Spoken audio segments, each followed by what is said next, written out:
Salut à tous, on se retrouve pour une petite vidéo récap du stream de présentation Acte 9 qu'on a eu. Pour ceux qui veulent le replay de mon live réaction, il est dispo sur Twitch et sur YouTube dans l'onglet en direct. Sinon on va pouvoir passer au récap. Du coup dans un premier temps, ils nous ont présenté un peu les maps, les monstres, les quêtes, etc. En gros on commence la quête principale de l'acte 10 à Souterville. Et pour aller à l'acte 10, du coup on a un portail à Souterville qui nous permet d'y aller. Donc la map de base, c'est celle-ci, donc avec les différentes dimensions. On va pouvoir se balader un peu, faire des TS, des quêtes, etc. Et de l'XP, bref, tout ça. Ils ont ajouté certains changements donc de quality of life. Donc par exemple, on va pouvoir dézoomer de fou sur certaines maps et dans certains raids, donc comme la Sgobas et le raid Arma Absolue. Ils ont également viré les drops un peu communs comme les légumes ou la viande, qui pourrissaient les inventaires, on va pas se mentir. Donc ça permettra de mieux drop les nouvelles ressources. Et ils sont aussi annoncés des changements sur les anciens actes, comme l'acte 9, pour qu'ils soient facilités. Donc notamment, je suppose, les crafts de stuff et potentiellement l'XP. Et comme en acte 9, du coup, on pourra XP nos drones sur les maps. Et je suppose dans les raids aussi. Et du coup, il n'y aura pas de nouvelles fées.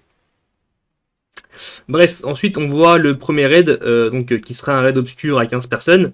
Donc on sera debuff à l'entrée du raid avec une salle pour se buff direct. Et donc ensuite on est directement le boss, on n'aura pas de pré-room, qui était complètement disgusting à mon sens. C'était unfun as fuck de faire ces pré-rooms. Donc c'est très bien qu'ils les aient enlevés. Donc le raid en gros, il a l'air d'être, ça a l'air d'être une salle en gros qui est divisée en deux, avec deux piliers de chaque côté. Donc le boss va faire pop des zones rouges qu'on va devoir esquiver. Il va faire pop aussi des safe zones où il faudra rentrer un peu comme en Glaciarus. Et donc à la fin du raid, il faudra kill les piliers. Donc voilà, ça a l'air extrêmement simple pour le moment, je trouve. Par contre, il a l'air de faire très mal, donc à voir à quel point en fait les esquives vont galérer à faire le raid. Le deuxième raid, donc ça sera un raid à 20 où il faudra avoir tous les éléments différents dans le raid. Donc on sera découpé en groupes d'éléments de SP. On pourra aussi faire des sortes de quêtes annexes dans le raid où par exemple on devra prendre le portail de l'élément opposé ou ce genre de choses. Bref, ça a l'air aussi assez simple. Par contre, les zones de dégâts au milieu qui fait pop, ça a l'air d'être aussi le bordel pour les corps à corps, donc à voir comment ça va être géré pour les escrimeurs. Et si tout simplement on va pas tous passer en SP3. Voilà. Ensuite, ils ont présenté les stuffs, donc je vous mets les screens directs. C'était assez laborieux, on va pas se mentir, avec pas mal de bugs. Et des items qui n'étaient clairement pas finalisés, comme l'épée 99, qui a pour je ne sais quelle raison moins de dégâts proba que l'épée 90. Bref, ils ont aussi confirmé derrière qu'en fait ce sera pas les valeurs finales. Pareil pour les armures, on a un effet qui est faux, donc par exemple la proba crit supplémentaire elle est virée et ils ajoutent à la place l'effet du tatouage en vol qui est complètement broken, on va pas se mentir. Donc on a ici également un gros changement sur les bijoux et les casques. Donc on aura désormais aussi bien les casques PVP et PVE et les bijoux PVP et PVE qui seront mixés en un. Donc moi je trouve ça génial perso, car j'ai jamais fait l'effort en fait de craft ceux qui étaient PVE avant. Et je pense que la majorité ne craftait jamais les bijoux PVP. Donc je pense que c'est ce genre de rework qui peut permettre de rendre le PVP un peu plus simple d'accès. Et je trouve que c'est très bien réalisé tout simplement, donc bravo à eux. Maintenant, je vais vous donner un peu mon avis, notamment sur l'équilibrage des classes pour le PVP et aussi ensuite pour le PVE. Donc, ce qui a été dit par les game designers, c'est qu'ils n'ont pas trop kiffé la méta one-shot en PVP en Acte 9 et ils veulent réduire tout ça. On voit notamment les armures qui récupèrent l'effet anti-probabilité de recevoir un crit et aussi un ajout en fait pour réduire les dégâts critiques subis. En plus de ça, les bijoux récupèrent également de la réduction des dégâts critiques. Bref, les PVP à 10 secondes en haut, c'est fini. Et pour ceux qui ont fait des faits proba crit, force à vous, parce que ce sera vraiment pas très fort, je pense. À mon avis, moi je trouve que c'est très bien. Perso, ma méta préférée c'était l'acte 8, avec le rework des tatouages tank et l'arrivée des runiques armures. Donc on va pouvoir un peu retourner sur ce genre de gameplay, là où l'acte 9 avait surtout ramené beaucoup de sources de dégâts en fait, grâce aux reliques de fée notamment, et donc qui rendait les PVP très RNG et très rapides.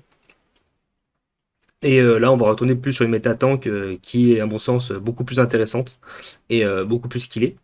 Donc je pense aussi que les mages ont reçu un très bon boost. Ils ont clairement les meilleurs stuff. et ne sont pas du tout touchés par tous les ajouts en fait contre les critiques, voire ils en bénéficient plus que le reste. Après c'est logique, hein, la classe était injouable en acte 9. Uniquement la SP9 était jouable car elle est beaucoup trop puissante. Bon, ils ont déjà prévu en fait de la nerf la SP9 en virant les debuffs de résistance 100%.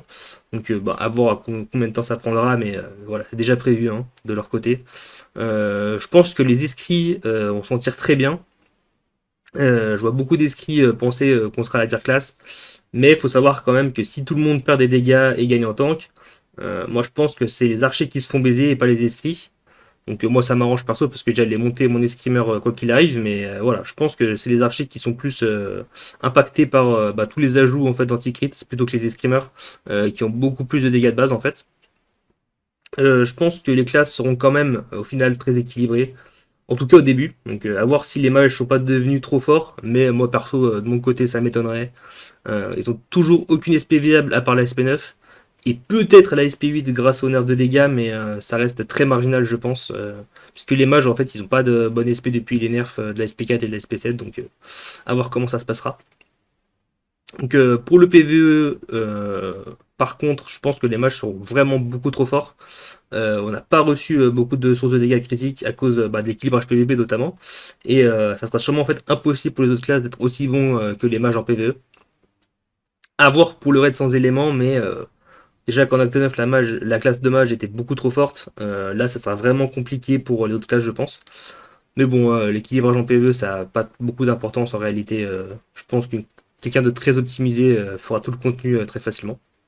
Voilà. N'hésitez pas à me dire ce que vous en avez pensé. A plus!